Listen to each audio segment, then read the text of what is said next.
Good morning, কেমন আছেন? আশা করছি ভালো আছেন। আপনাদের ভালোবাসায় আমিও ভালো আছি। আমি একটা ব্লগ নিয়ে চলে আসলাম। এই যে এখন চা খাবো, একবার তো খাওয়া হয়েই গেছে, ওইটাই বলছি, আমি ভয়েস ওভার দিয়ে দিলাম। এই এবার একবার চা খাবো আবার।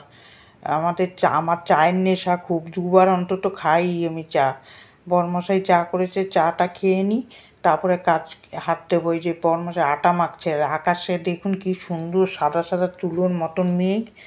মেঘ হচ্ছে, রোদ্দুর উঠছে, কিছু বলাও যাচ্ছে না। যে কড়াইতে এবার টিফিন বানাবো, গ্যাসটা মুছে নিলাম, বাসি গ্যাসটা।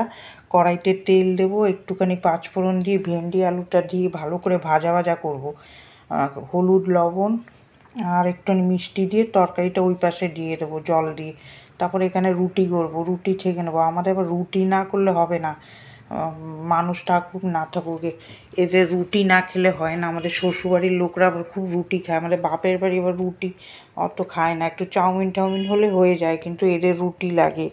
রুটি আমি এসে দেখতাম শাশুড়ি মাকে রুটি করতে, আমারও অভ্যাস হয়ে গেছে এখন রুটি খাবার।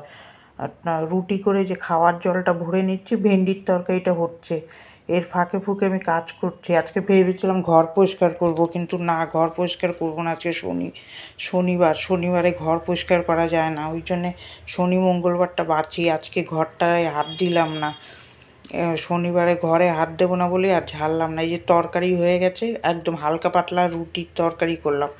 তারপরে এখান দিয়ে যে জামা কাপড়গুলো ভিজাচ্ছি, কালকে যেই জামা কাপড়গুলো বের করেছিলাম ওগুলো কাচা হয়নি, ওগুলো কাচবো বলে ভিজিয়ে রাখবো, এখন কাচবো না, কাচলে জামা ভিজে যাবে, ওর মধ্যে রান্না করতে অস্বস্তি হবে।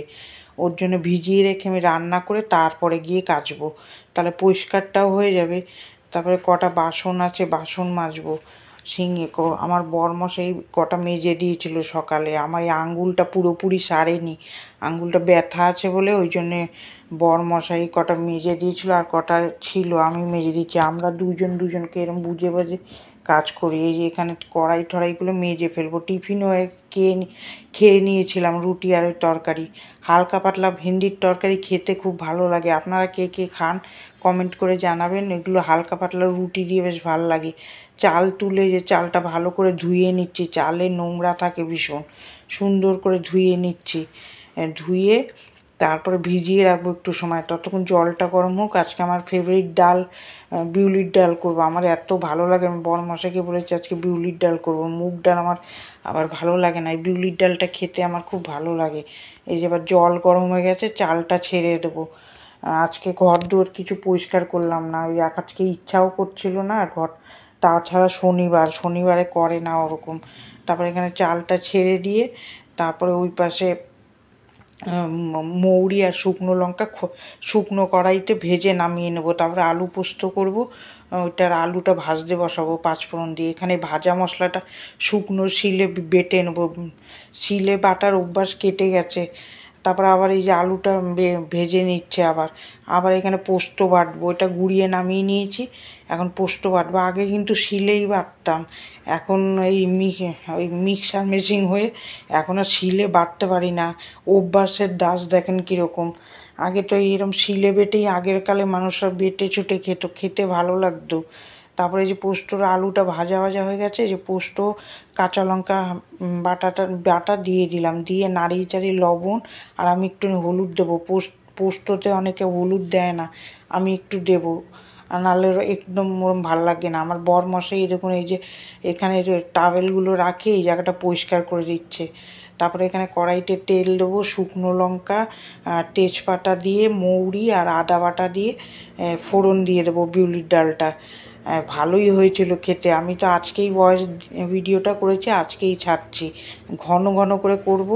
আপনারা কে বিউলির ডাল খেতে ভালোবাসেন কমেন্ট করবেন। এই যে ভাজা মশলাটা যে করে রেখেছিলাম ওইটা দিয়ে এই যে নামিয়ে দিলাম। দুপুরে লাঞ্চ মেনুতে হচ্ছে ভাত, ডাল, আলু ভাজা, পোস্ত হয়েছে, আর সর্ষে ভেন্ডি হয়েছে, আর এই যে বিউলির ডাল। তারপরে এই যে বাসন মাজতে চলে আসবো। আমার ফেভারিট ডাল, ওর সাথে ম্যাচিং আলু পোস্ত, আর একটু যদি আলু সিদ্ধ হয় খেতে খাওয়াটা ভীষণ জমে যাবে। আর কিছু লাগেই না খেতে। আমার তো বিউলির ডাল খেতে খুব ভালোই লাগে। আমার বলেছি বলেই নিয়ে এসছে।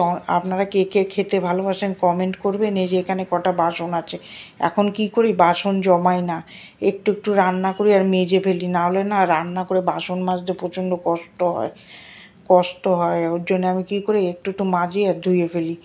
ওরম করে করলে দেখবেন কাজটাও সুবিধা হচ্ছে দেখি, এখন জমছেও না বাসন। তারপরে বড়মশাই খাবার বাড়লে যে কটা বাসন থাকবে মেজে ফেলবো। কড়াইটা মাজলাম, এই যে কড়াই হাতা এগুলো মাজবো এবার। কড়াই আমি কোনোদিনই মিথ্যা কথা বলে লাভ নেই, অত ঘষে মেজে পারি না। ওর বড়মশাই ঘষে দেয়, আমি এত হাত দিয়ে দাঁড়িয়ে মাজতে পারি না। এইভাবে আপনাদের পুজোর বাজার হয়ে গেছে নাকি কমেন্ট করে জানাবেন। আমাদের এখনও হয়নি, হলে আমি আপনাদের সাথে শেয়ার করব। এই যে জামা কাপড়গুলো কেচে নিয়েছি, এবার ধুয়ে উঠাচ্ছে, ওটা আপনাদের সাথে শেয়ার করলাম। কখন ভিজিয়েছি আর এখন ধুলাম, সময় পেলাম আজকে, তাও তাড়াতাড়ি হয়ে গেছিলো 1:30টার মধ্যে। এই জামা কাপড়গুলো সুন্দর করে ধুয়ে উঠিয়ে নেব। ভিডিওটা কার কার ভালো লাগছে একটা লাইক দেবেন, সাবস্ক্রাইব করে এই বোনটার পাশে থাকবেন, এইটাই আপনাদের কাছে অনুরোধ রইল। এই যে সুন্দর করে মিক্সিটা এবার ঘষে মেজে পরিষ্কার করব। কাজ করলেই হবে না, একটু একটু করে করে পরিষ্কার করতে হয়, নাহলে তো একদিনেই জিনিস নষ্ট হয়ে যাবে। মিক্সিটা একটু কসবাইটা দিই, ভালো করে ঘষে মেজে নেবো, পরিষ্কার করে নেবো। আর কালকের ভিডিওতে যারা যারা কমেন্ট করেছেন অসংখ্য ধন্যবাদ। এরকম মিষ্টি মিষ্টি কমেন্ট করবেন, আমারও ভিডিও করতে ভালো লাগবে। আপনাদের কমেন্ট পড়ে খুব ভালো লাগলো, এরমভাবে কমেন্ট করবেন আপনারা। তারপরে যে চলো এই মিক্সিটা ভালো করে মেজে ঘষে পরিষ্কার করে নেব, করে নিয়ে তারপরে চলে যাব করতে, ওগুলো শুকনো ন্যাকড়া দিয়ে মুছবো। আবার ভিজা অবস্থায় রেখে দেওয়া যাবে না। ওই তারটাও সুন্দর করে ঘষে মেজে যেটুকু পরিষ্কার করে রাখবো ততদিনই জিনিসটা পরিষ্কার থাকবে, আর যত নোংরাভাবে থাকবে ওই জিনিস টিকবে না। ওই জন্য আমি কী করি, যেটুকু সময় পাই ওইটুকু পরিষ্কার করি। ভালো না লাগলেও করতে হবে। এই দেখুন তারটাও সুন্দর করে মুছে জায়গায় রেখে দেবো। এই যে সুন্দর করে মুছছে, এইটাই আপনাদের সাথে শেয়ার করলাম। আমি এর মাঝে মাঝেই করি। তারপরে দুটো ঘর তো মেয়েটা মুছে দিয়েছে, আমি রান্নাঘরটা, আমার রোজই একই কথা থাকে, দুটো ঘর মেয়েটাই মুছে। ও ভিডিওর সামনে আসে না, নাহলে আপনাদের দেখাতে পারতাম। এই যে সুন্দর করে রান্নাঘরটা মুছে নিলাম।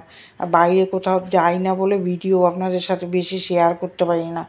বাইরে ভিডিও নিয়ে করব, কে কী বলবে, এখন তো পুরো হয়নি বলে আমি নেই না। এই যে সুন্দর করে দেখুন সোফা টোপা গুছিয়ে টিপটপ করে ফেলেছে। এই যে বাইরে জামা কাপড়গুলো মেলে দিয়েছে। এবার ভিডিওটা এখানে এন্ড করে দেবো। ভিডিওটা এখানেই এন্ড করলাম। ভিডিওটা কার কার ভালো লাগছে একটা লাইক করবেন, সাবস্ক্রাইব করে, আর খুব বেশি ভালো লাগলে একটু শেয়ার করে দেবেন বন্ধু বান্ধব আত্মীয় স্বজন সবার কাছে। ভিডিও ভালো থাকবেন, সুস্থ থাকবেন। আগামীকাল একটা ভিডিওর সাথে দেখা হচ্ছে। টাটা।